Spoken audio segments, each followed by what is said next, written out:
Assalamualaikum warahmatullahi wabarakatuh.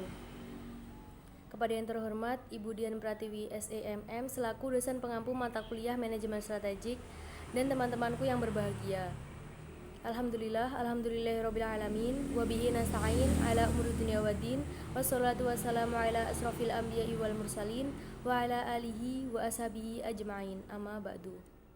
Pertama, marilah kita panjatkan rasa puja dan puji syukur kita ke hadirat Allah Subhanahu wa taala yang telah melimpahkan rahmat, taufik serta hidayahnya kepada kita semua sehingga kita dapat melaksanakan perkuliahan online mata kuliah Manajemen Strategik dengan tiada halangan suatu apapun. Kedua kalinya, salawat serta salam semoga tetap terlimpahkan kepada junjungan kita Nabi Agung Muhammad sallallahu alaihi wasallam, Nabi yang kita nanti-nantikan syafaatnya kelak di yaumul kiamah. Amin. Di sini kami dari kelompok 6 akan mempresentasikan hasil makalah kami yang berjudul Strategi Evaluasi Diri Berbasis Analisis SWOT.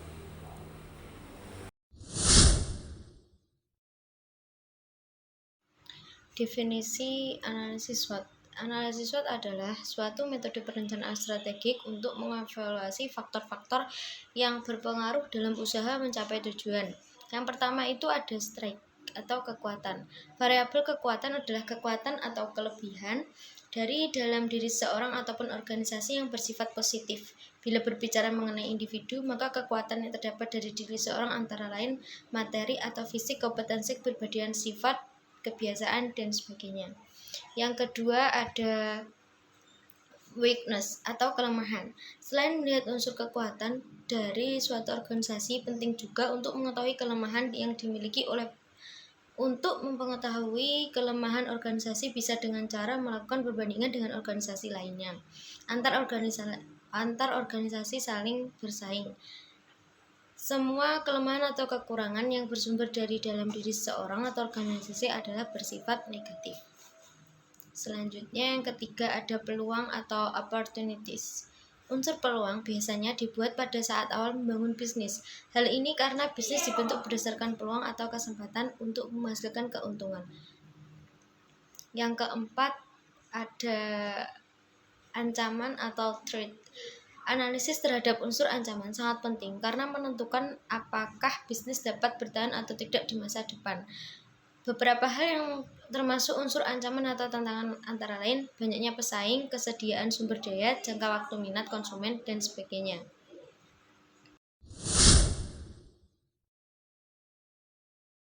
Baiklah, di sini saya akan membahas tentang unsur-unsur SWOT. Apakah itu SWOT? SWOT merupakan sebuah metode yang digunakan untuk membuat evaluasi kegiatan, kekuatan, kelemahan, peluang, dan ancaman dalam bisnis. Umumnya, SWOT digambarkan dengan tabel pada ukuran kertas yang besar untuk memudahkan analisis hubungan antar aspeknya. Pembuatan analisis SWOT melibatkan tujuan bisnis yang spesifik dan identifikasi faktor internal eksternal untuk mencapai tujuan tersebut.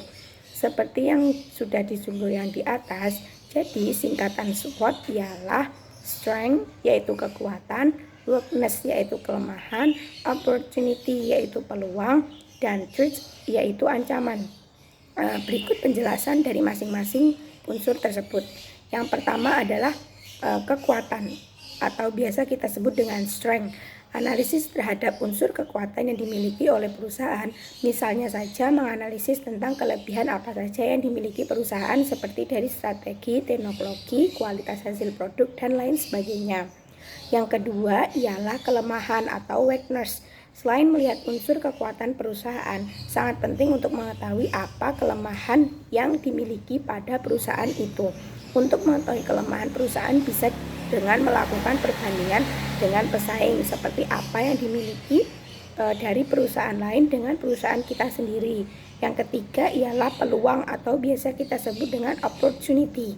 Unsur peluang biasanya dibuat pada saat awal membangun bisnis. Ini karena bisnis dibentuk berdasarkan peluang atau kesempatan untuk menghasilkan keuntungan.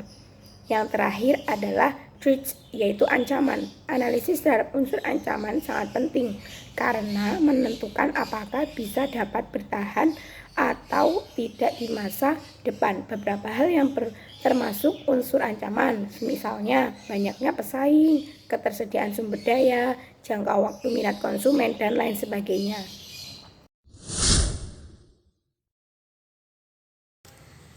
Baiklah, saya akan menjelaskan diagram SWOT. Seperti yang kita ketahui sebelumnya, SWOT merupakan kepanjangan dari strengths yang memiliki arti daftar semua kekuatan yang dimiliki. Kemudian weakness yang memiliki arti daftar semua kelemahan yang dimiliki. Opportunities memiliki arti semua peluang yang dapat diidentifikasi, sedangkan threats memiliki arti sebuah ancaman yang dapat diidentifikasi. Nah, strength dan weakness ini berasal dari faktor internal perusahaan, sedangkan opportunities dan threats itu berasal dari faktor eksternal perusahaan. Hasil identifikasi terhadap SWOT, maka ditemukan sebuah strategi alternatif untuk memperkuat kelebihan dan memperbaiki kelemahan yang dimiliki sebuah perusahaan. Strategi tersebut yang pertama adalah SO atau Strength Opportunities, yaitu strategi yang digunakan untuk menggunakan semua kekuatan yang dimiliki untuk memanfaatkan peluang yang ada. Contohnya, menjaga dan meningkatkan kualitas produk, meningkatkan sistem kemitraan, kemudian melakukan research dan development dalam rangka pengembangan produk. Yang kedua adalah strategi WO atau Weakness dan Opportunities, yaitu sebuah strategi untuk mengatasi semua kelemahan dengan memanfaatkan peluang yang ada. Strategi WO ini dirumuskan sebagai berikut. Yang pertama adalah peningkatan kompetensi karyawan. Yang kedua, peningkatan kesadaran terhadap proses dan kualitas produk.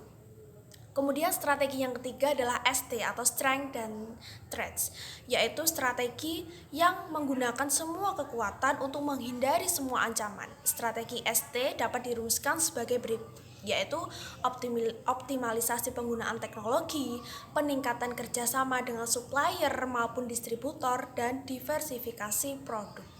Kemudian strategi yang keempat adalah strategi WT atau Weakness Traits, adalah strategi yang menekan semua kelemahan untuk mencegah ancaman.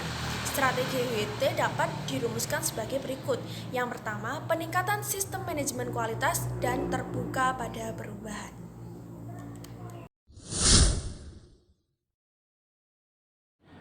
Materi yang selanjutnya yaitu tentang fungsi, manfaat, dan tujuan analisis SWOT. Fungsi analisis SWOT secara umum, analisis SWOT sudah dikenal sebagai besar tim teknis penyusun corporate plan sebagai dari pekerjaan perencanaan strategi fokus kepada apakah perusahaan punya sumber daya dan kapabilitas yang memadai untuk menjalankan misinya dan mewujudkan visinya. Pengenalan akan kekuatan yang dimiliki akan membantu perusahaan untuk tetap menaruh perhatian dan melihat peluang-peluang baru. Sedangkan penilaian yang jujur terhadap kelemahan-kelemahan yang ada akan memberikan bobot realisme pada rencana-rencana yang akan dibuat perusahaan. Jadi fungsi analisis SWOT adalah menganalisis mengenai kekuatan dan kelemahan yang dimiliki perusahaan yang dilakukan melalui telah terhadap kondisi internal perusahaan serta mengenai peluang dan ancaman yang dihadapi perusahaan yang dilakukan melalui terhadap kondisi eksternal perusahaan. Yang selanjutnya itu manfaat analisis SWOT. Analisis SWOT bermanfaat apabila telah secara jelas ditentukan dalam bisnis apa perusahaan beroperasi dan arah mana perusahaan menuju ke masa depan serta ukuran apa saja yang digunakan untuk menilai keberhasilan manajemen perusahaan dalam menjalankan sebuah misinya dan mewujudkan visinya. Hasil analisis akan memetakan posisi perusahaan terhadap lingkungannya dan menyediakan pilihan strategi umum yang sesuai serta dijadikan dasar dalam menetapkan sasaran-sasaran perusahaan selama 3-5 tahun ke depan untuk memenuhi kebutuhan dan harapan dari para stakeholder. Selanjutnya, saya akan menjelaskan tentang tujuan dari analisis SWOT. Tujuan analisis SWOT yaitu untuk mengarahkan strategi dengan cara memfokuskan perhatian pada kekuatan atau strength, kelemahan atau weakness, peluang atau opportunities, dan ancaman atau threats, yang merupakan hal yang kritis bagi keberhasilan strategi. Maka perlunya identifikasi terhadap peluang dan ancaman yang dihadapi serta kekuatan dan kelemahan yang dimiliki strategi melalui telaah terhadap lingkungan. Sehingga tujuan analisis SWOT adalah untuk membenarkan faktor-faktor internal dan eksternal yang telah dianalisis. Apabila terdapat kesalahan, agar strategi itu dapat berjalan dengan baik, maka perusahaan harus mengolah untuk mempertahankan serta memanfaatkan peluang yang ada secara baik. Begitu juga pihak strategi harus mengetahui kelemahan yang dihadapi agar menjadi kekuatan serta mengatasi ancaman menjadi peluang.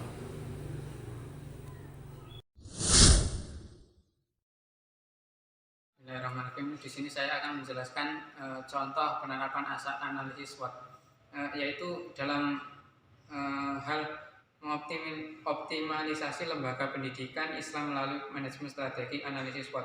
Beberapa contoh konkret problematika yang dialami oleh lembaga pendidikan Islam seperti yang disimpulkan Hidayat pada penelitiannya terhadap permasalahan yang dihadapi madrasah antara lain yaitu aspek perdana, aspek pendanaan, ketenaga kerjaan, sarana prasarana, kurikulum dan lain-lain. Sedangkan Arifin mengelompokkan problematika pendidikan di lembaga pendidikan Islam yaitu satu, kurangnya keahlian dalam bidang manajemen, dua, kurangnya kualitas guru yang membangun pembangunan masa kini dan mendatang. Selain itu beberapa aktual diantaranya dapat dicontohkan sebagai berikut, yakni satu, eksistensi lembaga pendidikan Islam dipengaruhi oleh ledakan teknologi informasi, industrisasi, liberalisasi, dan etika moral, hingga tuntunan masyarakat menuntut agar dapat mengeluarkan output, yaitu anak didik yang mampu bersaing dalam berbagai kondisi. Yang kedua yaitu pembiayaan pendidikan Islam. Selama ini tidak lepas dari sorotan. Pembiayaan sangat sentral dan manajerial lembaga pendidik pesantren, madrasah swasta serta lembaga-lembaga pendidikan Islam lain masih terkendala sehingga tercapaian tujuan tidak maksimal. Oleh karena itu, pembiayaan harus berkelola secara tepat. Baik pendidikan Islam sebab pendidikan pada prinsipnya adalah investasi waktu, pengalaman, pengetahuan, dan investasi ekonomi. Yang selanjutnya itu nomor 3, tidak terkecuali lembaga PTAI menuai problematika orientasi yang dipandang perlu dapat perhatian serta reformasi yang tepat. Ya, demikian tadi pembacaan materi dari saya, dan saya mewakili kelompok saya. Apabila ada kurang lebihnya saya mohon maaf. Akhiran, wassalamualaikum warahmatullahi wabarakatuh.